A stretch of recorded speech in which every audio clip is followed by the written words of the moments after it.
Shredlage has become kind of a generic term, unfortunately, and I've seen some stuff that is supposed to be shredlage that really isn't shredlage. I've seen some competitors try to make some things that are supposed to be shredlage that really aren't shredlage either. And, okay.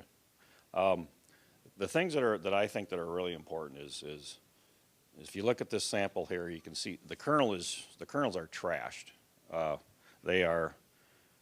There's not hardly anything. It's more than about a half of a kernel. There's an awful lot of ace and force of kernels, and if there is any kernels that are much larger than that, if you look at a kernel and you flip it over, usually the other side is gouged off or ripped apart, and that's because of the way the rolls are designed. It actually rips and tears rather than crushes. Just as importantly, or maybe even more importantly, is the forage fractions of it. The stalk, you should never see any pieces that have any three-dimensional aspects to it. They should all just be slivers and planks and small fragments, i.e. the stalk below the cob there shouldn't be any cigarette butts. What I mean by a cigarette butt is you got the pith and then the whole rind is still attached to it.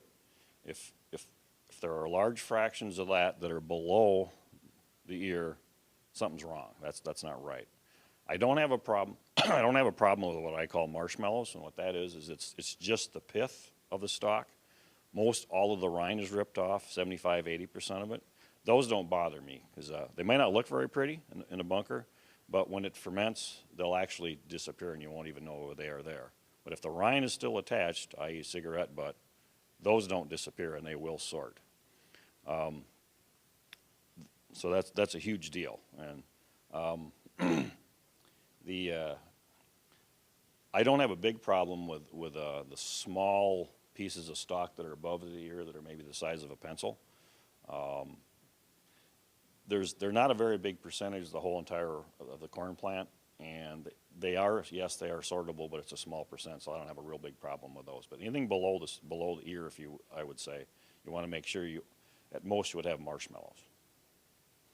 And